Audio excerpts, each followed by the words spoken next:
nuevamente.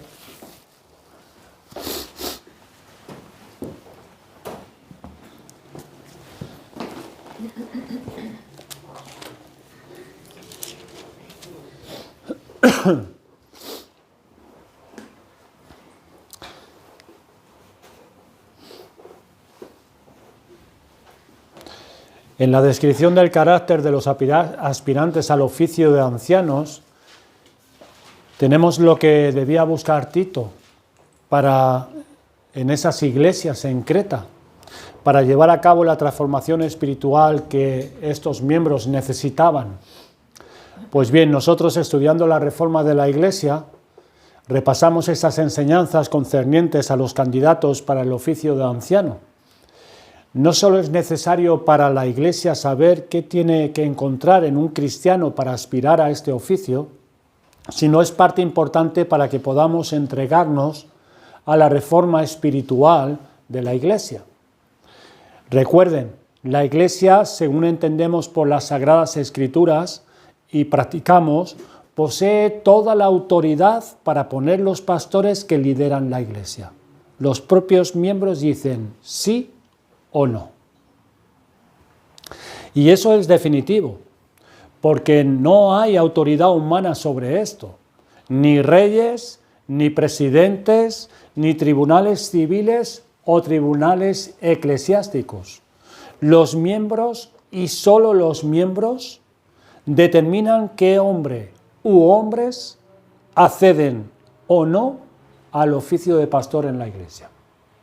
Es la Iglesia. Es una gran responsabilidad por parte nuestra.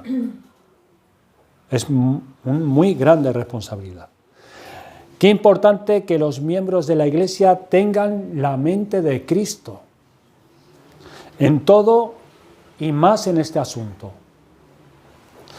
Explicando estas cualidades hemos tratado de conectarlas a la fuente que las produce.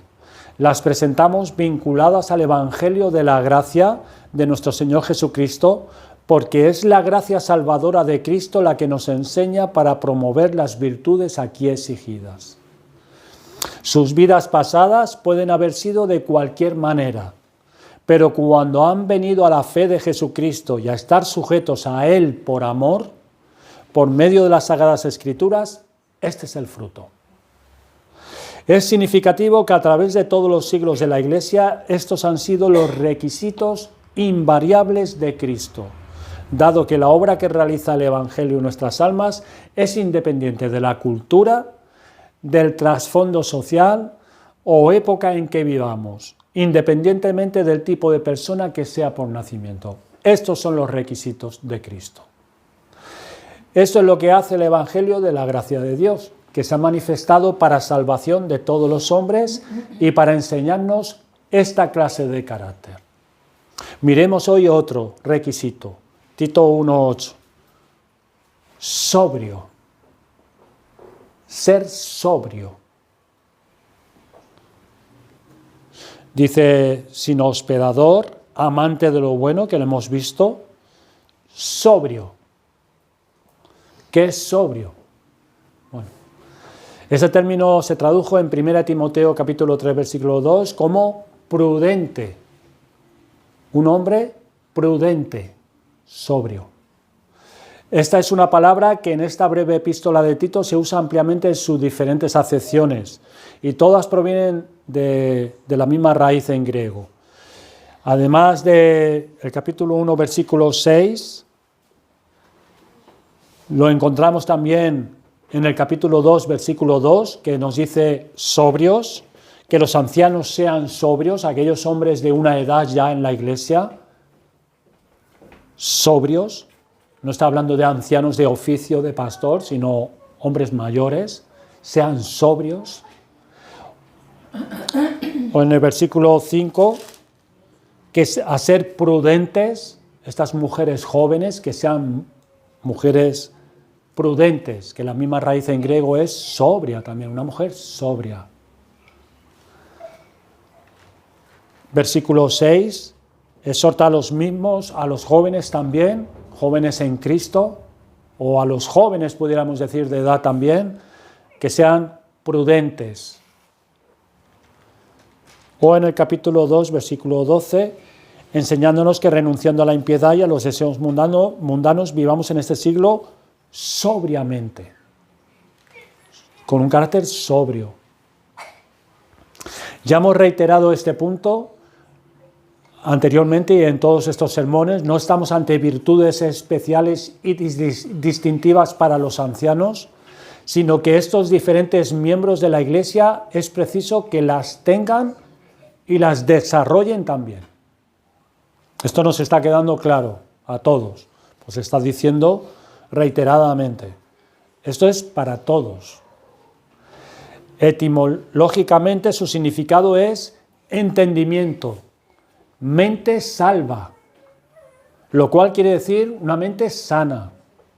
Eso es sobrio, tener una mente salva, una mente sana. Por eso se traduce como sobrio, juicioso, prudente, razonable, sano en la mente. Esto es sano en el entendimiento, es tener un correcto estado de mente, una mentalidad clara, llegar a ser una persona que tiene un juicio sobrio, no estar bajo el efecto de condicionantes mentales dañinos que hacen que uno piense y tome decisiones no acertadas, malas o pecaminosas. Eso es tener una mente sobria.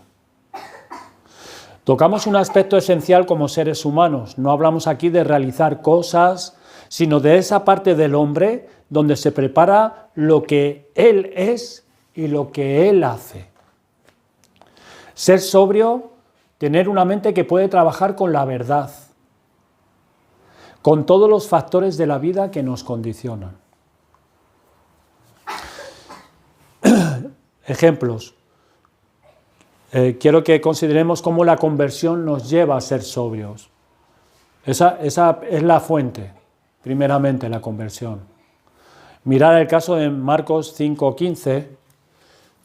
Vayamos allí un momento. Es el endemoniado gadareno, un hombre que fue poseído, que estaba poseído por un demonio, que fue sanado por Cristo y llegó a estar en su juicio cabal. Antes estaba en una condición donde no tenía el control adecuado de sus pensamientos y de su entendimiento. Era un endemoniado y ni él ni otras personas podían controlarlo. Nos lo dice en el versículo 4 y 5. Dice, porque muchas veces había sido atado con grillos y cadenas, mas las cadenas habían sido hechas pedazos por él y desmenuzados los grillos, y nadie le podía dominar. Un hombre que tenía poseído por un demonio. Y siempre de día y de noche andaba dando voces en los montes, en los sepulcros, e hiriéndose con piedras. Se autolesionaba este hombre. Cuando Cristo interviene por su misericordia, su mente queda sana. Sus pensamientos e ideas están bajo su control ahora. Y tenemos a este hombre sentado, lo encontramos luego sentado, tranquilo, vestido, porque estaba desnudo por los sepulcros, y escuchando a Cristo. Ahora él tiene el control sobre sus pensamientos y sobre su cuerpo. Ya está libre de esas influencias nocivas y destructoras. Veamos otro ejemplo ya más cercano, la parábola del hijo pródigo, nos puede ayudar también, Lucas capítulo 15. Todos, o casi todos, conocemos la historia. Un hijo que le pide la herencia a su padre, estando vivo, todavía no había muerto el padre, y el hijo dice que quiere la herencia, que se va. Y el padre malvende lo que tiene y reparte la herencia entre los dos hijos. Y este hijo se va con su parte de herencia al mundo. Llegó un momento que cuidando cerdos y tratando de alimentarse, porque vino una gran hambruna, aunque era la comida de ellos, su mente comenzó a trabajar en este joven de otra forma, en la manera adecuada, nos dice el texto.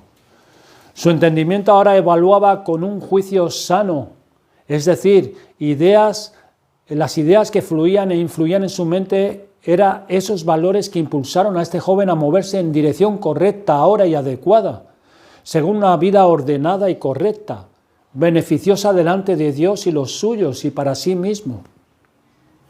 Recuerden la etapa justo anterior a esta, versículo 13-15.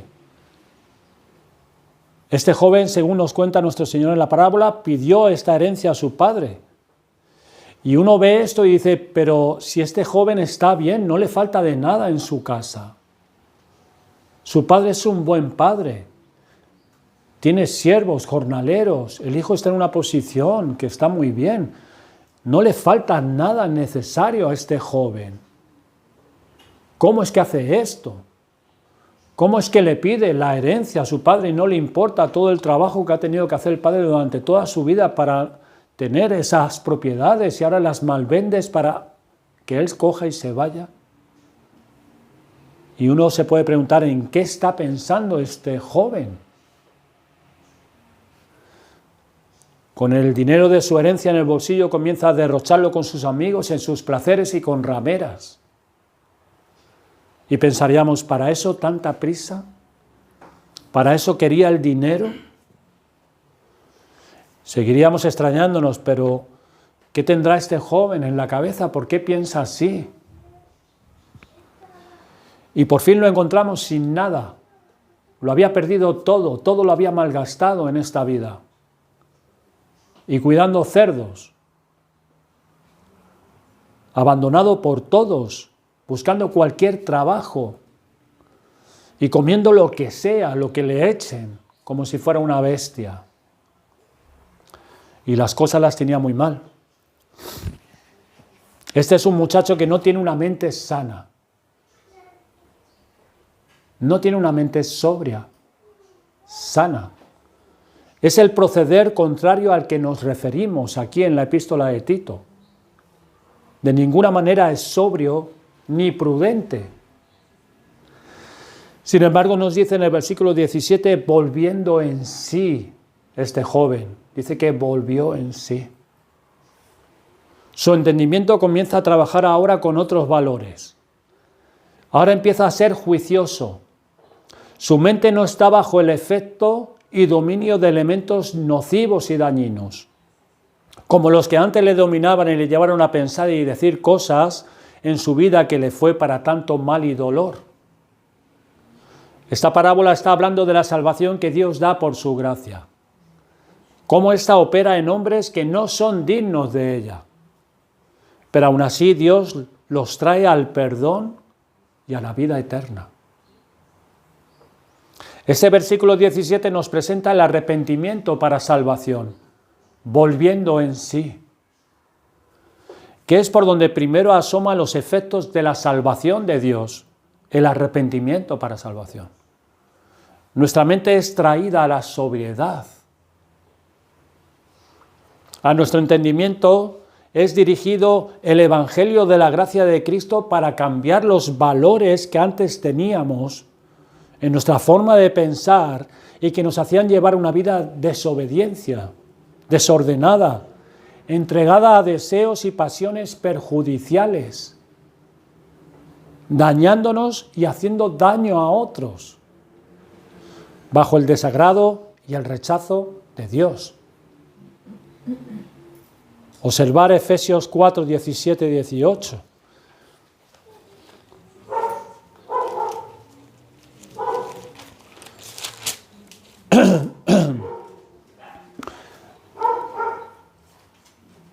Dice, esto pues digo y requiero en el Señor que ya no andéis como los otros gentiles que andan en la vanidad de su mente, teniendo el entendimiento entenebrecido, ajenos de la vida de Dios, por la ignorancia que en ellos hay, por la dureza de su corazón. Nos describe cómo trabaja la mente de los hombres que no están bajo la influencia de la gracia salvadora de Dios en sus almas. Dice de ellos que andan en la vanidad de su mente. Es decir, viven según un patrón equivocado que reside en sus mentes. ¿Y cuál es ese patrón equivocado? Esa característica dominante. La vanidad. La vanidad es el elemento que influye en su entendimiento. Vanidad es algo vacío, inútil, sin sentido, engañoso. Esa es la vanidad de la mente. No quiere decir que la mente esté vacía o que la mente sea inútil, no hay tal cosa en eso, no significa eso. Sino que la mente se entrega a las cosas que son vacías, inútiles.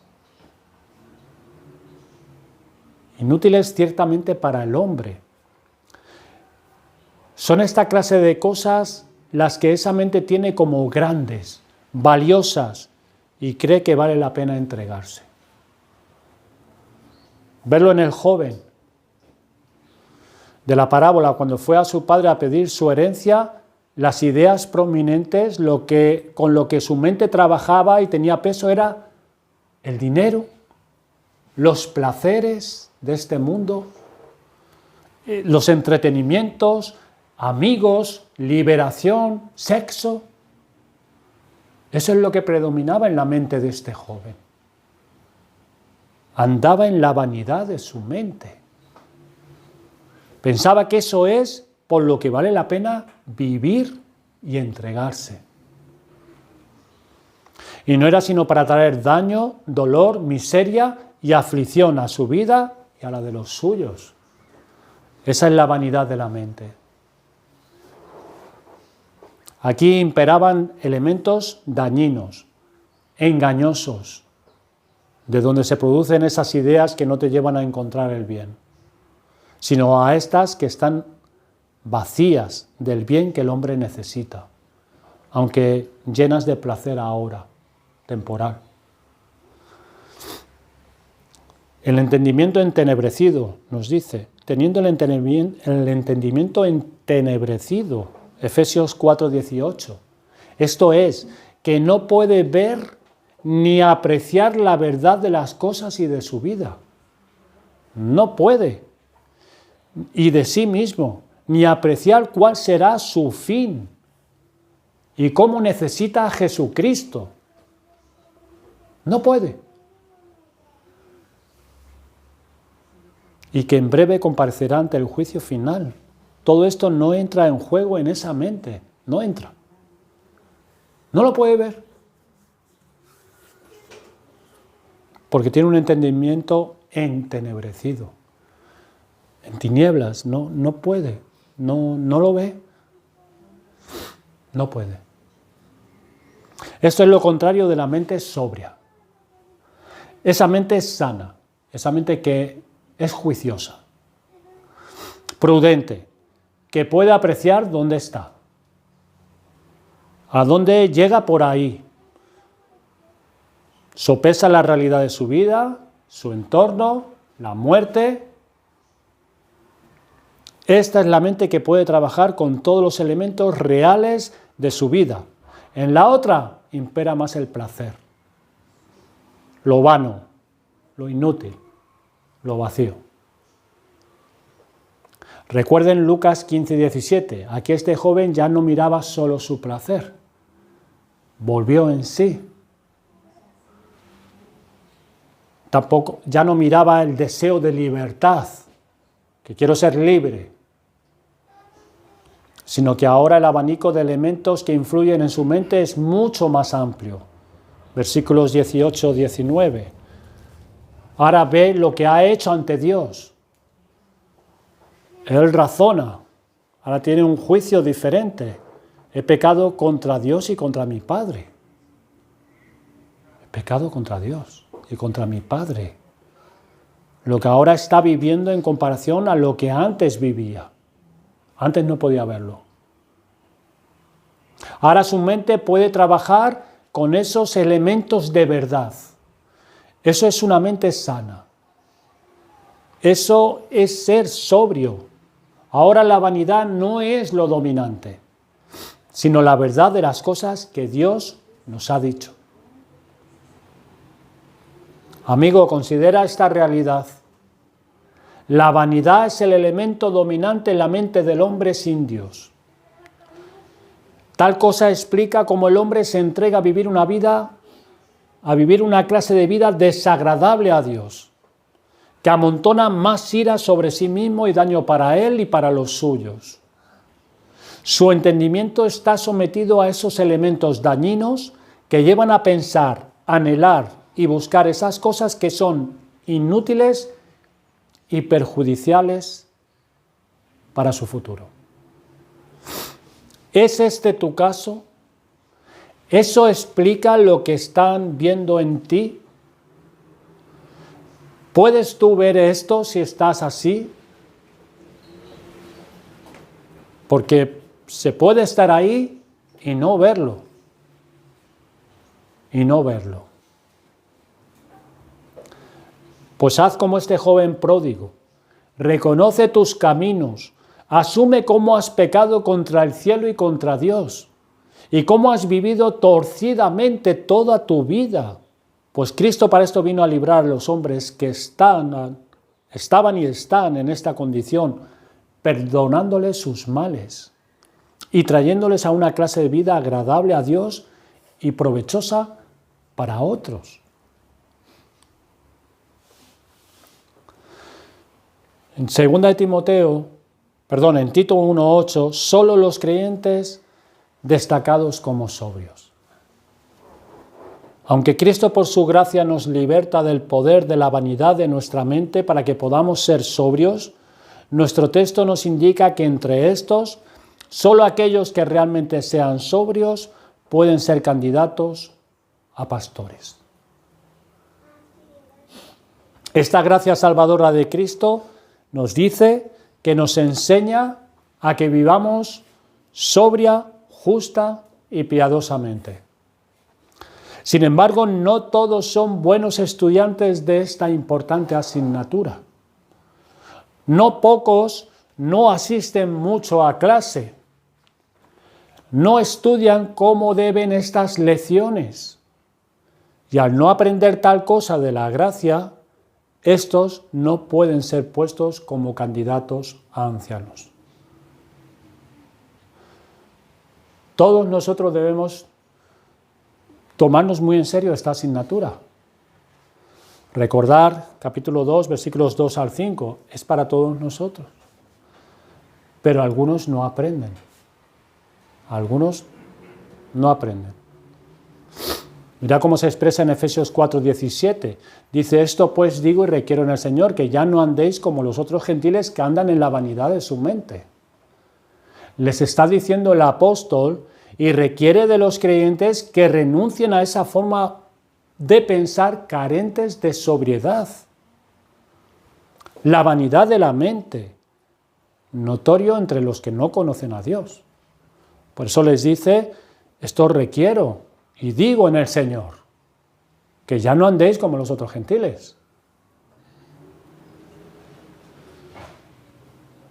Versículo 21 al 23. Si en verdad han oído y aprendido de la gracia de Cristo, que se despojen de esa manera de vivir y se renueven en sus mentes. Les exhorta que adquieran esa sobriedad que debe de caracterizar al Hijo de Dios. ¿Cómo se aprende y desarrolla la sobriedad? Nos interesa saberlo, claro. Si no nos dicen cómo tenemos o a dónde tenemos que llegar, si no nos dicen cómo, la verdad que nos podemos desanimar, ¿no? ¿Cómo se aprende y desarrolla la sobriedad? Porque todos tenemos que estar bajo este molde. Un creyente sobrio, juicioso, que tiene sobre sus hombros una mente sana, puede edificar su casa sobre la roca. El que no tiene tal virtud la irá edificando, pero sobre la arena. Sobre la arena. Así se expresó nuestro Señor al concluir el Sermón del Monte en Mateo 7:24 al 27, que dice así.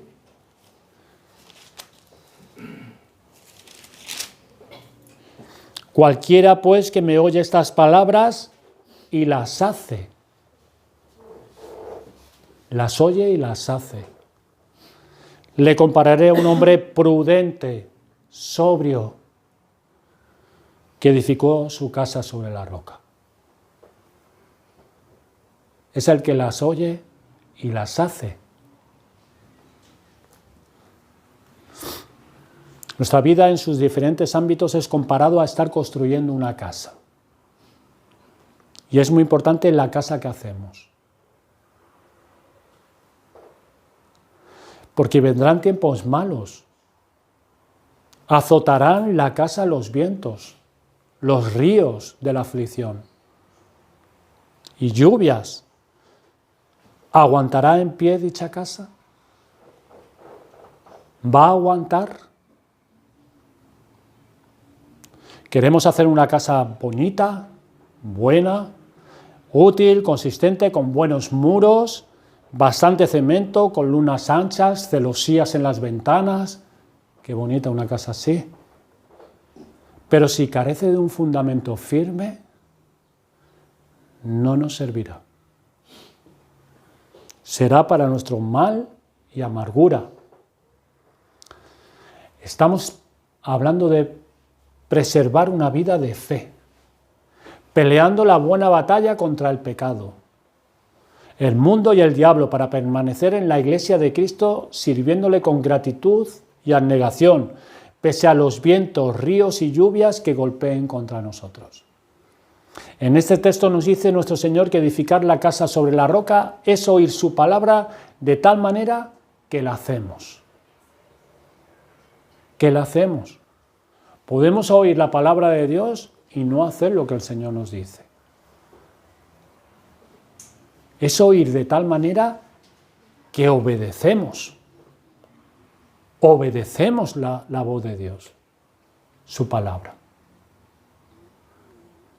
Eso es una mente sana. Eso es una mente sobria. Esto es utilizar de la manera más noble y digna la mente.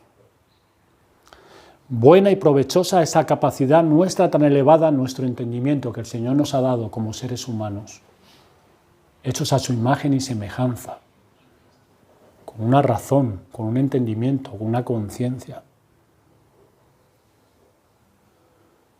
Oír y el poder hacer lo que dice aquel que es la luz del mundo, el camino, la verdad y la vida. Lo que dice Él. No habrá indicativo más claro de una persona sobria que aquel que puede usar su entendimiento para digerir la palabra de Cristo de tal manera que concluye haciéndola. Haciéndola. Pasa por todo un proceso en su alma, la palabra que va recibiendo, su razón, todo su ser, y culmina haciéndola. Eso es tener una mente sana, una mente sobria. Por ejemplo, Hebreos 13:17, obedeced a los pastores y sujetaos a ellos. Estudiamos estos requisitos con miras a evaluar a los aspirantes ancianos para su ordenación. Y preguntamos, ¿pastores en la iglesia? ¿Para qué pastores en la iglesia?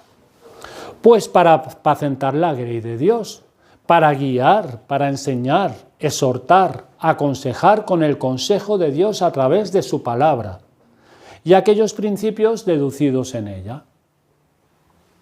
Pues bien, ese debe de ser el planteamiento de los miembros, obedecer y sujetarse a ellos, no tenerlos como unas figuras un tanto lejos para que no interfieran mucho en ellos. La sobriedad es hacer lo que Cristo nos ha hablado. Esa es la mente sana. Crucifica sus deseos y aspiraciones mundanas para ajustarse a la voluntad de Cristo. Y en ese proceso es, obedezco a mi pastor y me sujeto a él. Pero si la mente no es sana, buscará otros caminos, otras razones, y escuchará voces aquí y allá para oír y no hacer lo que Cristo dice. Recuerda Proverbios 12:14. El que obedece el consejo es sabio. El sabio no es el que tiene mucha información. Ese no es sabio. Ese tiene mucha información, pero ese no es sabio. No es aquel que sabe tener respuesta para casi todo y se le ocurren muchas cosas, no. El sabio sabe cómo llegar a hacer el consejo de la palabra de Dios. Busca consejo en la palabra de Dios. Es bueno que también se pida a veces consejo y se escuche el consejo de hermanos o pastores que son sabios. Pero tenemos que ir a la palabra de Dios y escuchar el consejo de Dios. Observa esto en un aspirante para los ancianos. ¿Es cuidadoso? ¿Está deseoso de recibir el consejo de los que Dios ha puesto para esto? Esto es una de las características de sobriedad. Cristo, por ejemplo, ha hablado del matrimonio. Efesios 5, 22, 25 y 26. Ha dicho a la mujer que se sujete a su esposo. Y los esposos amen a sus esposas para santificarlas, para proveer para su desarrollo. Esta es la voluntad y el orden de Cristo y el papel que ha encargado a cada uno, tanto al esposo como a la esposa. El esposo tiene que amar a su esposa y cuidarla. Y la esposa tiene que estar sujeta a su esposo. Esos son los mandamientos de Cristo. Pero hay hombres y mujeres que quieren edificar su casa sobre otro fundamento. No sobre ese. Ese no. Quieren tener matrimonios buenos, tranquilos y en paz, pero sobre otros fundamentos, invirtiendo los papeles. Dejando que la mujer no se sujete, sino marque la pauta en el hogar. Ella es la que manda, la que tiene los pantalones. O que el hombre no se dedique a ser la cabeza que esa casa necesita. Que sea el líder realmente en esa casa. Esa casa no aguanta.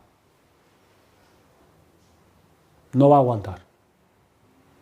Porque no está edificada sobre el fundamento de lo que Cristo quiere y lo que Él ha revelado. Por muy bonita que esté por fuera, a los ojos de los demás, por muy gruesos que sean los muros y las columnas de esa casa, el fundamento no es la obediencia a Cristo y su palabra, sino las reacciones y los sentimientos del momento y las ideas carnales que gobiernan en él o en ella. Y es lo que prevalece. Llegarán los vientos, llegarán las lluvias, llegarán los problemas. No solo digo cómo aguantará ese matrimonio, sino si ese hombre o esa mujer podrá perseverar en la fe hasta el final. Y en la iglesia y en el servicio a Dios.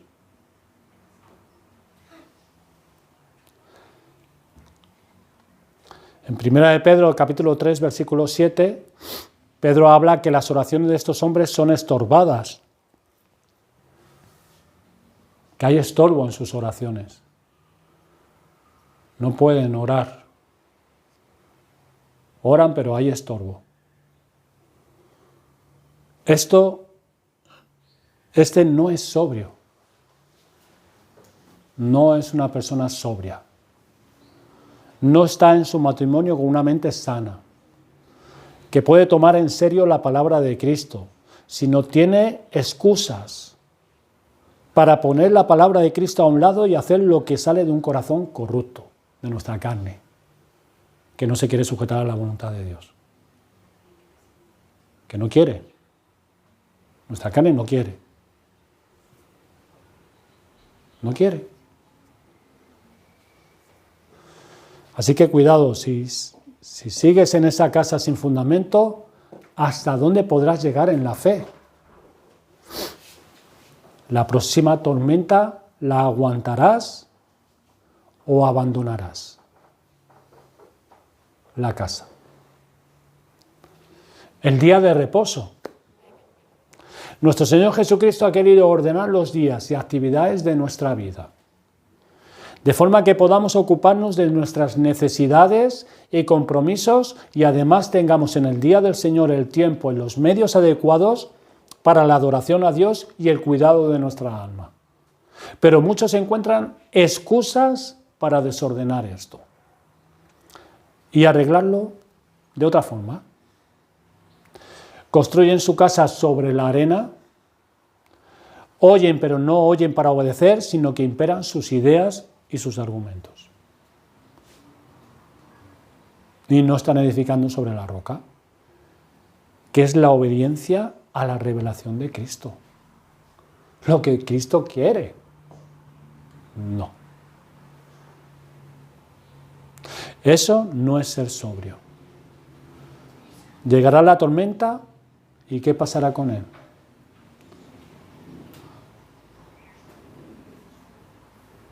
El sobrio piensa y arregla las cosas de su vida para oír y hacer lo que Cristo dice. Eso es el sobrio. Oigo lo que el Señor me revela en su palabra y arreglo las cosas para obedecer. Para obedecer. Me dejo de excusas, de argumentos y oigo para obedecer.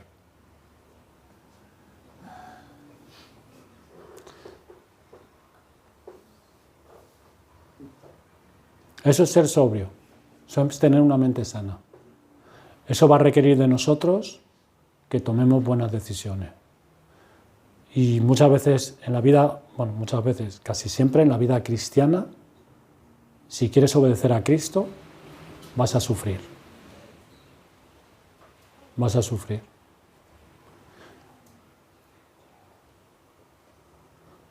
Porque requiere o servir al hombre o servir a Dios. Servir a tu carne o servir a Cristo.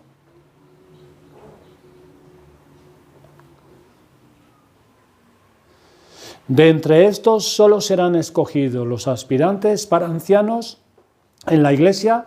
Estos son los que Cristo quiere para tal oficio. Hombres sobrios. Que piensa y arregla las cosas de su vida para oír y hacer lo que Cristo dice. ¿Qué hacer si he estado construyendo mi casa sobre la arena? Si no he sido sobrio para tomarme en serio la palabra de Cristo. En algunas cosas sí me la tomo en serio, en otras no. ¿Qué hacer? ¿Qué hacer si he estado construyendo así mi casa? Mi casa no está estable, mi casa está que... Hay partes que sí, pero hay otras que si sopla el viento se va a caer parte de la casa. ¿Qué hacer? Pues recuerda al hijo pródigo. El verdadero arrepentimiento marcó el inicio de esa sobriedad. Ese joven no era sobrio, pero se arrepintió y eso fue el comienzo de una vida de sobriedad, que le condujo a la obediencia a Dios y ordenar su vida. Vuelvo a reiterar que el Evangelio es esperanza. El Evangelio es esperanza. La vida cristiana no es estar sin pecado, es reconocer que soy un pecador, que peco, pero me arrepiento y ordeno mi vida. Ordeno mi vida. El verdadero arrepentimiento, pues tenemos una definición, es una gracia salvadora. Lo vimos hace poco en la confesión de fe, por la cual el pecador, lleno de verdadero sentido de su pecado y agarrándose de la misericordia de Dios en Cristo, hace que con pena y odio por su pecado se vuelva de éste a Dios. Me vuelvo de éste a Dios, con pleno propósito de fe y esfuerzo en una nueva obediencia. En una nueva obediencia. Estaba andando para acá, estaba haciendo mal las cosas. Pues me vuelvo para acá con un pleno propósito de fe y esfuerzo en que voy a obedecer al Señor. Lo que Él me revela en su palabra claramente. Y pedir la gracia al Señor para poderlo llevar a cabo. Y poder vivir así como el Señor quiere. Notar esta buena definición en los ejemplos dados en las Escrituras.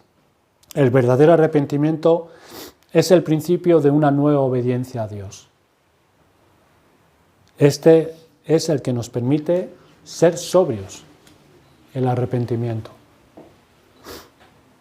Así que asegúrate y busca de Dios que tu arrepentimiento sea en verdad el arrepentimiento de vida. Es una gracia de Dios que nos libra de una mente vana que juega con la desobediencia. Una mente inútil, vacía, que no toma en serio la palabra de Dios. Este arrepentimiento verdadero es el principio de una nueva obediencia. Y esta es la clase de cristianos aptos para ser candidatos al oficio de anciano. Un hombre sobrio, prudente.